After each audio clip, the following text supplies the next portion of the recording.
Para mim é uma satisfação imensa falar de bioética num evento com um tema tão delicado que é crianças com doenças graves e ainda vítimas de maus tratos, né?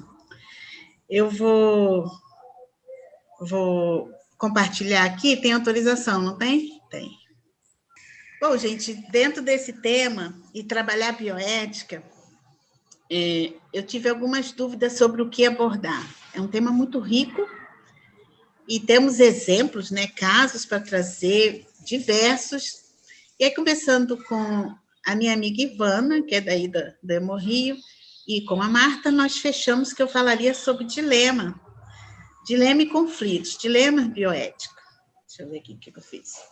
Então, a minha apresentação vai falar basicamente sobre dilemas e conflitos bioéticos. Dilemas são... não vou adiantar, senão eu acabo dando o spoiler. Então, vamos lá. Vou tentar seguir os slides. E, primeiro, o que seria a bioética? Esse nome simpático. Eu não vou definir, minha preocupação não é com definição, com conceito, mas de trazer, contextualizar a bioética na prática, no nosso dia a dia. Então, grosso modo, poderíamos dizer que bioética é a ética que trata das coisas referentes à vida, à manutenção da vida. Manutenção da vida com qualidade, não é uma vida a qualquer preço, nem de qualquer modo. E a gênese da bioética... Alguém quer falar? Não esqueceram o microfone aberto só. Então, a gênese da bioética, ela emerge num contexto de desenvolvimento biotécnico-científico. A ciência alcançou um acelerado desenvolvimento, e aí as questões começaram a surgir, questões de cunho bioético, questões de cunho que desrespeitavam a dignidade humana. Por isso a gente fala de bioética, a gente fala de uma ética que se preocupa com a manutenção da vida, com a qualidade dessa vida e com o bom uso da ciência. Vamos lá. Ela surge num contexto de incerteza quanto ao futuro da humanidade, onde duas áreas importantíssimas para esse futuro da humanidade não se conversam. Existe uma cisão, existe uma ruptura, uma barreira que impede a comunicação dessas duas áreas, as ciências e as humanidades. Então, a bioética, ela entra como essa ponte. E em muitos teóricos vocês vão encontrar essa definição de bioética como uma ponte que permite a comunicação entre essas duas importantes áreas, as ciências e as humanidades. Uma ponte que permite pensar desenvolvimento com respeito à dignidade humana, desenvolvimento biotécnico-científico com melhoria da qualidade de vida, com continuidade da manutenção da vida. E é assim que a gente trabalha. E essa habilidade, vamos dizer assim, essa propriedade da bioética, a gente pode trazer para o nosso dia a dia, é algo prático. Você trabalha a bioética de modo prático, no nosso dia a dia. Então, na visão de Potter, o agir deveria ser definido pelo prefixo bio. Eu gosto muito dessa frase. Por quê? Porque essa deveria ser a nossa preocupação, principalmente nós profissionais da área da saúde. O nosso agir deveria ser definido pelo esse prefixo aí, bio, vida, pela vida. Estamos lidando com vida. Essa vida, ela é particular, ela é singular.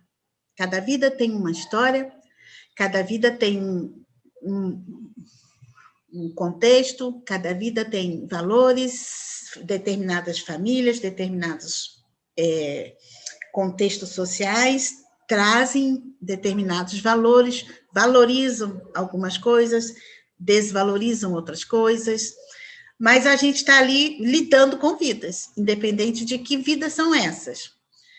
Lidar na área da saúde já é algo delicado e nobre, é uma área nobre.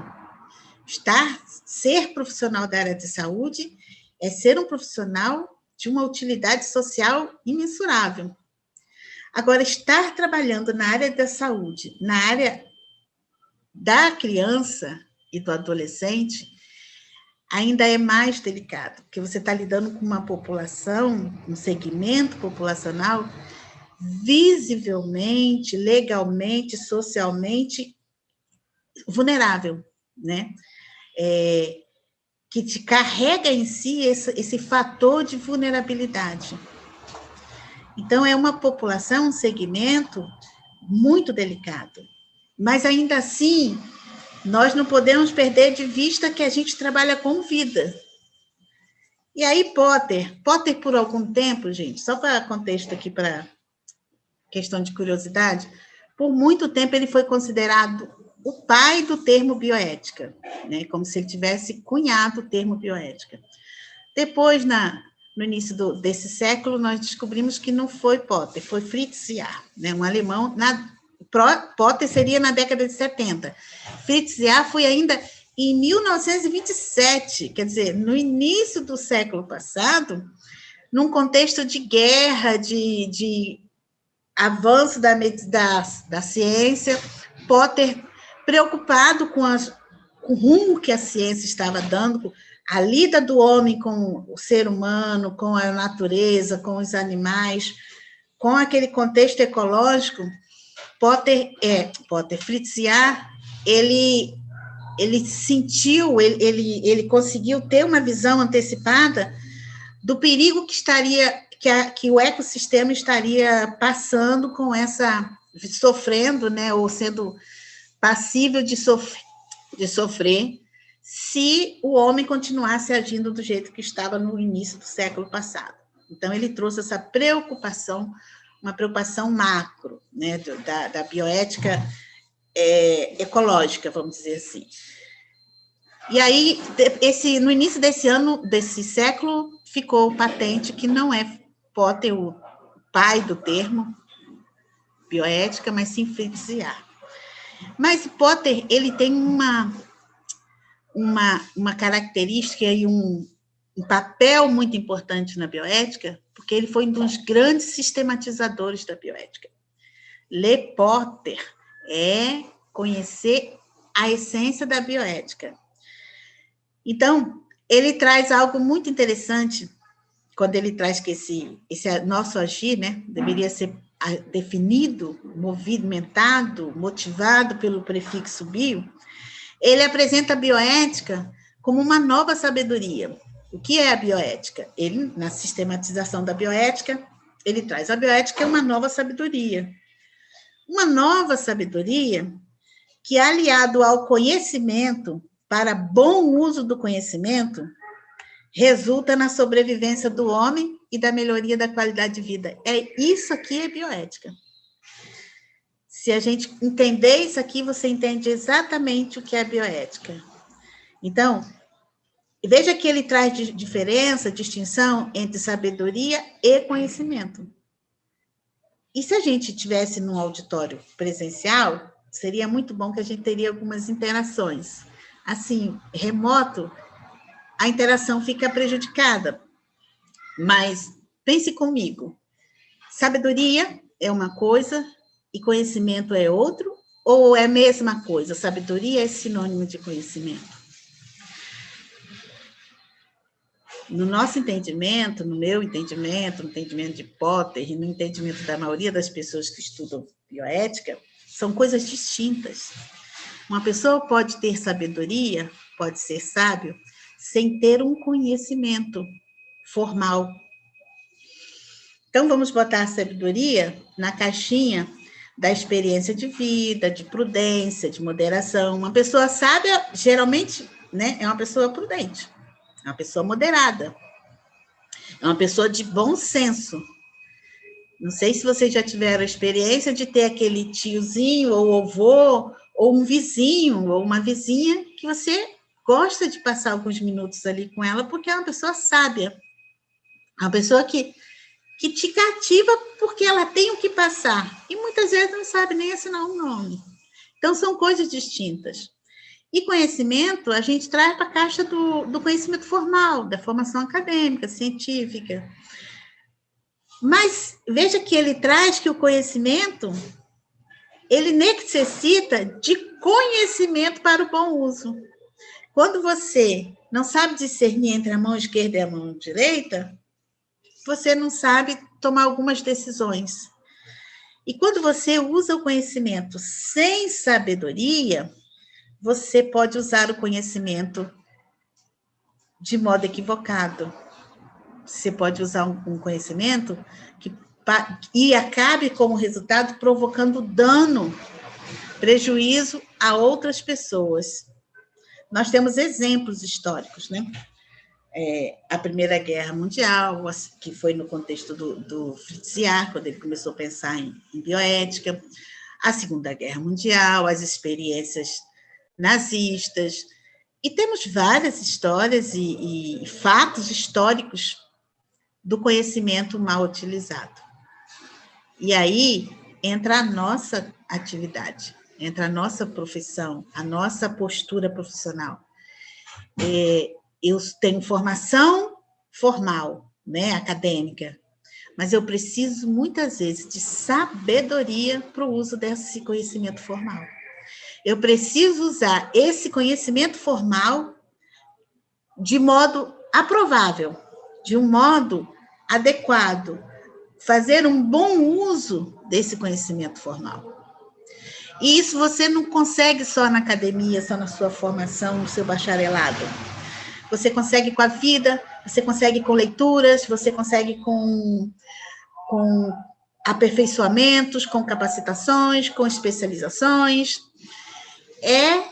Dando continuidade todos os dias, se refazendo, se recriando e crescendo. A gente não pode ficar estagnado. Se você estagna, você não pega essa habilidade, não adquire essa habilidade de fazer um bom uso do conhecimento.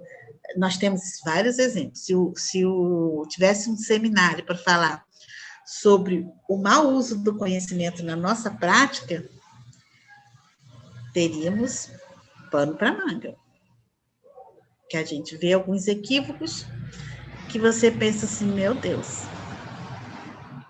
Então, estar aqui hoje, essa iniciativa do pessoal do Hemorrio, do Serviço Social do Hemorrio, é louvável, porque mesmo nesse contexto de pandemia, de incertezas, eles estão querendo aumentar o conhecimento, crescerem em conhecimento, crescerem em sabedoria, aperfeiçoarem a prática, refletirem sobre a prática e melhorarem a prática. Eu creio que seja esse o grande motor de todo esse trabalho, de todo esse investimento para chegarmos nesse segundo simpósio de serviço social. Então, nova sabedoria para o bom uso do conhecimento. Tá, então se eu consigo aliar sabedoria com conhecimento, eu consigo chegar aqui no alvo da bioética, que é a sobrevivência do homem e a melhoria da qualidade de vida.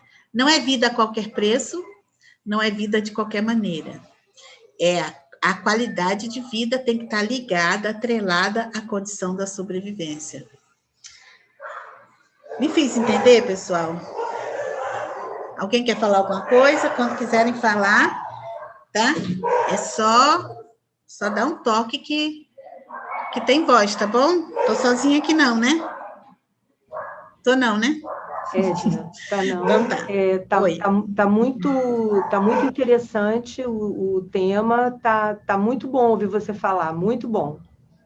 Ah, que bom. Muito bom. Tá, mas quiser mexer, pode mexer, tá bom? Tá. Então tá. Então, eu falei em dilema e falei em conflito. São coisas diferentes. Quando nós trabalhamos dilema, nós trabalhamos... Olha, vamos só aqui pelo termo. São dois, não é? Lema, caminho. saída. Então, quando eu trabalho um dilema, eu trabalho uma situação que tem 2 caminhos, que tem 2 saídas, 2 possibilidades. Só que essas possibilidades, elas não são satisfatórias. Não é simplesmente, eu não sei se eu chupo uma laranja ou se eu vou para Paris. Não. É tipo assim, o que eu posso fazer para minimizar o sofrimento nessa situação? Porque qualquer das saídas que eu escolher tem sofrimento. E é assim que a gente se vê muitas vezes nos nossos plantões, não é?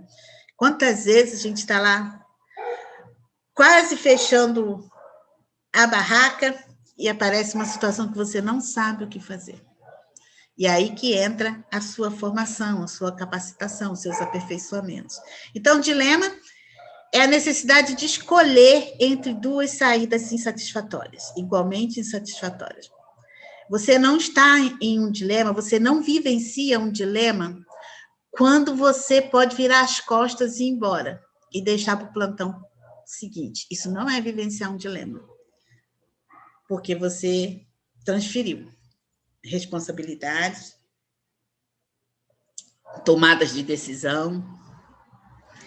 Agora, o conflito é uma outra situação. A gente vivencia muitos conflitos também. Eu acho até que nós vivenciamos no nosso dia a dia mais conflitos do que dilemas.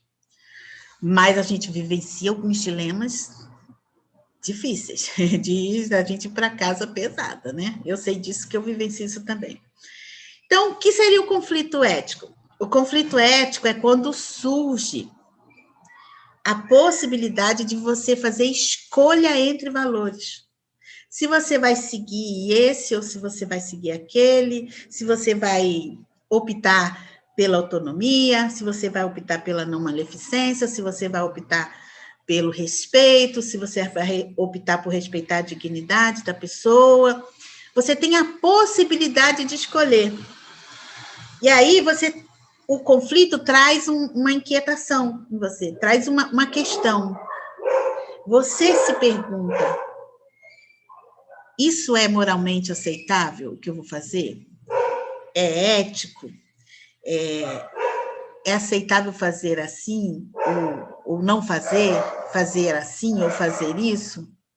Então, o conflito te traz uma reflexão para você decidir, para você escolher entre fazer uma coisa ou fazer outra, diferente de dilema, tá bom?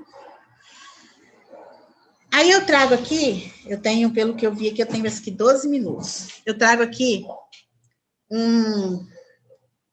uma ilustração de dilema. Isso tem na internet, tá? Eu peguei lá em 2016, quando eu fui convidada para trabalhar dilema no grupo da Fiocruz, convidada para trabalhar questões bioéticas. E esse, até a Ivana falou assim, traz o seu, como é que ela falou? O seu característico, o seu, mas tipo assim, a sua marca, traz a sua marca lá do dilema. Eu falei, puxa vida, eu acho que eu vou precisar mudar a apresentação. Mas assim, é isso aqui que ela viu, isso aqui que ela pediu. E é um momento de reflexão. Pena que a gente não pode fazer essa interação, de fazer perguntas, respostas. Esse dilema, ele é mais apropriado, né? Quando a gente consegue fazer questões, levantar hipóteses, dividir plateia, né? Ver quem faz, quem não faz. Mas isso, quem sabe, um dia a gente tem essa oportunidade de novo. Mas então aqui, imagine que esse cenário é o seu plantão. Não sei se você é ambulatório, se você é enfermaria, se está no CTI. Não tem problema, é o seu plantão. E aí você está lá, tocando seu plantão, como todos os plantões, e de repente você se vê diante de um dilema. E o que é um dilema? Uma situação onde você tem 2 opções, veja aqui, 2 linhas, né? Ó, 2 linhas, mas você tem que fazer uma escolha, não pode deixar para o plantão que vem, porque aí você não vivenciou o dilema, você se omitiu. Você tem que fazer uma escolha e não tem escolha fácil. Então, você está no plantão, vou falar aqui pela ilustração. Você vê que um bonde, de repente, aquele bonde que está programado para passar ali, aquele bonde não tem um maquinista para frear, tá? Porque vocês, pessoalmente, vocês estragam muito meu dilema quando vocês querem botar maquinista, frear. Não é assim. Não tem, está programado para passar ali, sem maquinista, não tem como frear ele internamente. E você, como um profissional antenado, um profissional ligado, que conhece o seu plantão, que conhece o que faz, que tem domínio da sua prática, do seu dia a dia, você percebe que aquilo ali vai dar ruim. Aquele bonde está desgovernado. Ele não vai parar onde devia parar, ele antecipou o horário e ele não tem o destino que ele teria que ter. E aí você se vê com uma alavanca aqui. Você faz a leitura do quadro, né? Assim que a gente faz na hora. Chegou a mãe com o filho e você faz aquela leitura do quadro, aquela visão panorâmica e começa já a acionar no seu cérebro algumas possibilidades. E aí você se dá conta da alavanca. Se eu movimento a alavanca, eu mudo o percurso dele. Esse bonde está programado para passar nessa linha que tem esses 5 profissionais. Necessariamente, ele passará por cima desses profissionais e matará essas pessoas, os pacientes, vamos dizer pacientes. Gente, necessariamente, quando a gente fala que é algo necessário, é algo que não pode deixar de ser. Então, não tem opção. Ele vai passar aqui e vai passar em cima dessas 5 pessoas. Vai causar um dano em 5 pacientes, vamos dizer assim. E aí você tem uma possibilidade de apenas mudar a linha. Você não para o trem, você muda a direção. E ao você mudar a direção, ele vai passar nessa linha aqui. Ele vai vir para essa linha. E vai pegar essa pessoa, vai causar o dano em uma pessoa. E aí, quando a gente começa a conversar isso, pessoalmente, frente a frente, as pessoas costumam dizer assim, aí assim, muda ou não muda? Você, em primeiro lugar, você muda, você está no plantão, o plantão é seu, aquele caso veio em tuas mãos, e você precisa fazer uma tomada de decisão. Você muda a linha, a alavanca, a direção do bonde, o que você faz? Se você não muda, se o bonde continua onde ele devia passar, tem 5 pessoas ali para sofrer o dano. Se você muda, o bonde não passaria naquela linha onde tem aquela pessoa, mas você optou, no seu momento de decisão, que você escolheu aquela pessoa ali para morrer. A verdade é essa, as nossas atitudes, às vezes, escolhem, né? Tem um peso. Eu vi isso na formação, na academia, e depois eu vi na prática. O nosso carimbo tem um peso imenso. Foi a assistente social do Hospital Fulano de Tal que carimbou, que fez o relatório, que afirmou que era assim, que era assado. Entendeu? Então, quando você puxa a alavanca, você está decidindo. Quando você deixa a alavanca, você também está decidindo. O fato de você não movimentar a alavanca não quer dizer que você não teve uma postura, um posicionamento. Você se posicionou sim. Agora, tem certo e tem errado? Tem um protocolo para a bioética que diz, não, nesse caso, quando você estiver num plantão, você tem que decidir assim, assim. Não tem um protocolo. Por isso que bioética é caso a caso. É caso a caso. Hoje, nesse plantão, você vai decidir por movimentar a alavanca, Porque aquele caso, a leitura que você fez do caso, te deu esse direcionamento. Em outro plantão que você tenha um dilema parecido, talvez você não puxe a alavanca, você puxe a alavanca, você mude a direção do bonde. Porque você fez outra leitura. Porque não só você é outra, né? Que a tendência é, humanamente falando, você está crescendo, né? Você está melhorando, você está evoluindo, você tá se aperfeiçoando. Então, não só você é outra naquele momento, como a situação é outra, cada caso é um caso. E quem trabalha em saúde tem que ter isso muito claro. Hoje eu atendi um caso que é assim, assim, assim. E a minha decisão, a minha tomada de decisão, a nossa equipe decidiu, a equipe multi decidiu assim, assim, assim. Em outro plantão, ou daqui a uns dias, você vai encontrar casos parecidos que a decisão vai ser diferente. Isso não está errado. O que está errado é você não refletir, é você largar, virar as costas, deixar o bonde, não quero nem ver o que vai acontecer. Não é isso, não é o que se espera de um profissional. O que se espera de um profissional é que você assuma a sua posição. Eu vou mexer essa alavanca. E por quê? Eu vou mexer essa alavanca por isso, por isso, por isso. Justifique, se baseie, se fundamente. Não, eu não vou mexer nessa alavanca por isso, por isso, por isso, por isso. Você precisa ter uma postura profissional que justifique a sua tomada de decisão. Não é botar a mão nos olhos e falar, não quero nem ver.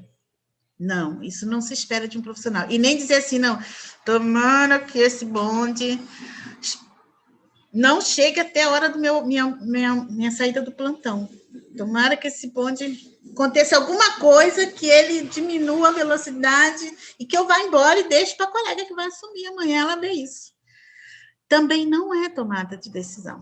Não é isso que se espera de um profissional. Que dirá num ambiente tão delicado e tão lindo que é hemorrio e criança, né? A parte ala pediátrica. Então, já está acabando meu tempo. Existe essa outra versão do mesmo dilema. Veja, vamos supor que isso aqui foi um caso, esse aqui é um outro caso, mas também é um dilema. Só tem uma linha. Então, não é um dilema, porque só tem uma linha. Não vou mostrar para vocês que tem duas possibilidades. Você está no seu plantão, de novo. O plantão está um pouco diferente, né? Pelo gráfico aqui, pela ilustração, vocês já veem que tem coisas diferentes nesse plantão. Você está num plantão diferenciado, mas você está lá, ligada. Você é profissional competente, você é atualizada, você busca aperfeiçoamento. E aí você está no plantão e você, novamente, você se antecipa e tem uma leitura do cenário. Isso aqui vai ficar difícil. Isso aqui, a tendência é, o bonde tem, de novo, um outro bonde sem controle. E esse bonde vai passar ali e vai levar um dano para essas 5 pessoas. Vai causar dano. O que eu faço? Já que eu me antecipei, tive a visão antecipada, isso é muito bom, você se antecipar. Mas só é bom quando você se assume e faz a sua tomada de decisão. Então, você tem a possibilidade. Cadê a alavanca? Não tem alavanca. Os problemas são diferentes também. Às vezes, eles são parecidos, mas são diferentes, porque, como eu disse, cada caso é um caso. Então, não tem alavanca dessa vez. E você precisa fazer sua tomada de decisão. Você, sua equipe, a equipe multi. E aí você pensa, se eu empurrar essa pessoa para trás da ponte, o bonde vai passar nela e vai descarrilar. Eu só pego essa pessoa. Essa pessoa vai ser a salvação para os outros 5. Sacrifico 1 e poupo 5. E aí, isso é correto? Às vezes, quando a gente está conversando pessoalmente, a mesma pessoa que diz que mudaria a alavanca é a mesma pessoa que diz que não empurraria a pessoa. Porque aí já entra uma questão de consciência. né? Ah, mas a alavanca, eu puxei a alavanca, eu não empurrei ninguém. Mas foi tomada de decisão. Você agiu, você atuou. Ah, mas eu só mandei o relatório, quem decidiu foi o juiz. Ah, mas eu só fiz o relatório para o médico. Isso aí, ele que resolveu lá. Não, você tomou uma decisão, você se posicionou. E aí, tem um prejuízo, tem um dano, tem uma consequência, ou tem um louvor. Não sei. A gente não está aqui para condenar ninguém, a gente só está querendo aqui trazer uma reflexão. Que o nosso dia a dia, os nossos plantões, os dilemas que a gente encontra no dia a dia, exige uma tomada de decisão consciente e tem um resultado, tem uma repercussão. O que a gente faz repercute, sim, na vida do outro. Por isso, é muito importante que a gente analise caso a caso, situação por situação, que busque auxílio, que busque ajuda no outro colega, no colega de classe, como nos colegas multi, que busque leitura, que busque até uma assistência, uma assessoria ad hoc, né, externa, mas que procure acertar o máximo possível, porque quando você está diante de um dilema, qualquer das atitudes que você tome, qualquer das saídas que você assuma, tem uma consequência. Então, gente, eu cheguei no meu horário, eu agradeço muito, eu espero que eu tenha conseguido trazer alguma reflexão para vocês. Muito obrigada, tá? Não quero atrasar o evento tão bonito que está sendo esperado por hoje. Um abraço.